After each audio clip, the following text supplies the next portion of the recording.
Eu sou Mário Persona e essas são as respostas que eu dei aos que me perguntaram sobre a Bíblia. Você pergunta se nós seríamos tentados ou somos tentados pelo diabo da mesma maneira como Jesus foi tentado.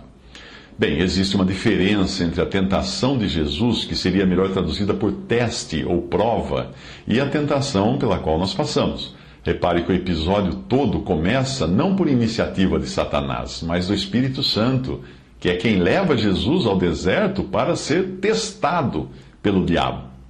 Lucas 4, de 1 a 2. E Jesus, cheio do Espírito Santo, voltou do Jordão e foi levado pelo Espírito ao deserto, e 40 dias foi tentado, ou testado, pelo diabo. E naqueles dias não comeu coisa alguma, e terminados eles, teve fome. Embora o caráter daquela prova, o teste, não seja o mesmo das tentações que nós sofremos, o exemplo de Jesus ao se firmar na palavra de Deus serve para nós também. Jesus passou no teste. O Espírito não o levou lá para ver se ele caía em tentação, mas simplesmente para provar que era impossível isso acontecer, porque Jesus, Deus e homem perfeito, seria incapaz de pecar. Nós somos tentados por nossas concupiscências, os nossos desejos internos, os nossos desejos da carne, da velha natureza que continua em nós. Obviamente, Satanás e os seus anjos e demônios muitas vezes preparam o caminho para isso acontecer, colocando diante de nós coisas e situações que apelem para os nossos desejos carnais. Veja isso, em Tiago 1, de 12 a 15. Bem-aventurado o homem que suporta a tentação, porque quando for provado, receberá a coroa da vida, a qual o Senhor tem prometido aos que o amam. Ninguém sendo tentado, diga, de Deus sou tentado, porque Deus não pode ser tentado pelo mal e a ninguém tenta. Mas cada um é tentado quando atraído e engodado ou enganado pela sua própria concupiscência, seu próprio desejo extremo.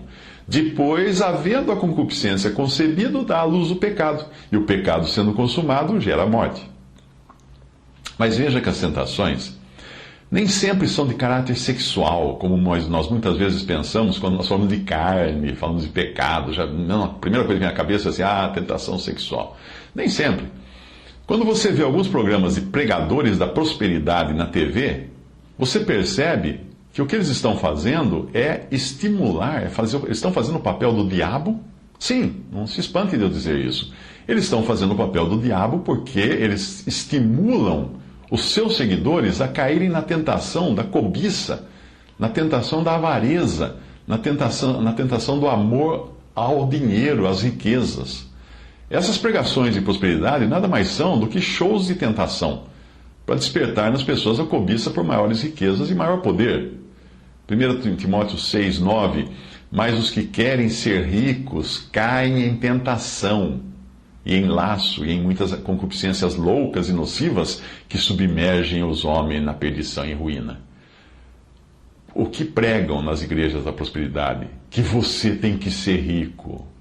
E elas levam você a essa tentação de querer ser rico, mas os que querem ser ricos, o que diz a palavra de Deus, caem em tentação e em laço, em muitas concupiscências loucas e nocivas.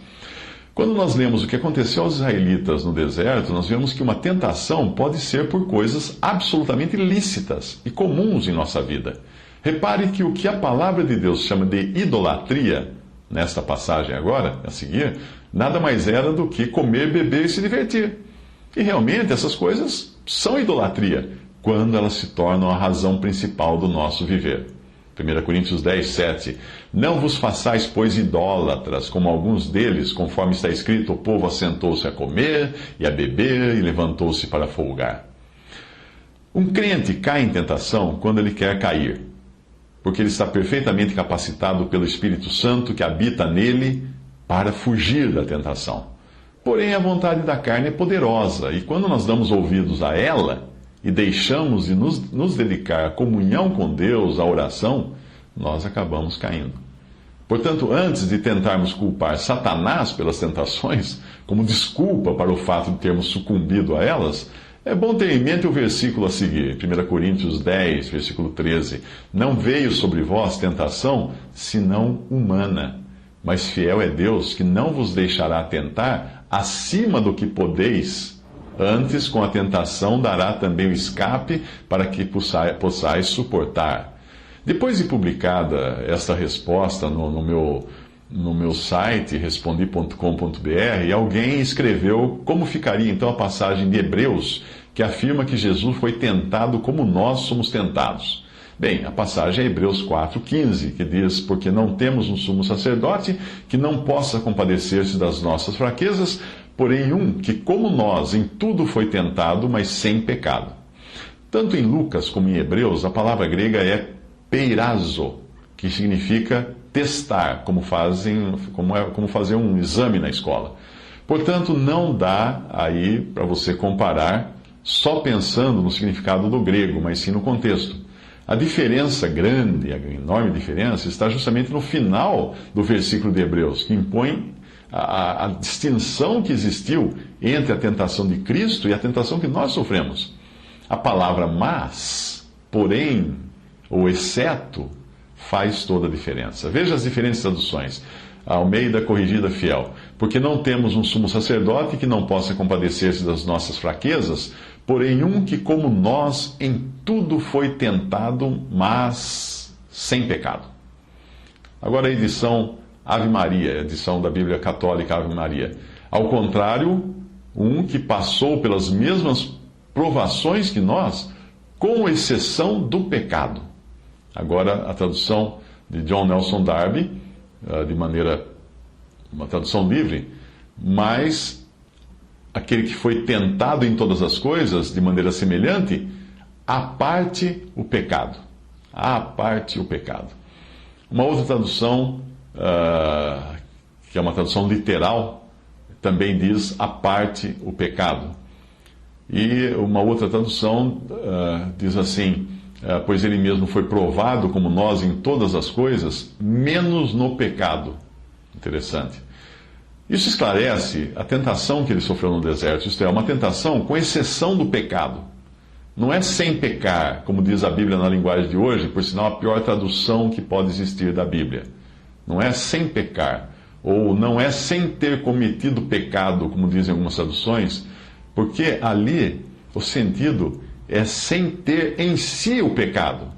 Pecado à parte, ou o pecado não estando envolvido na questão da sua tentação. É isso que quer dizer a passagem.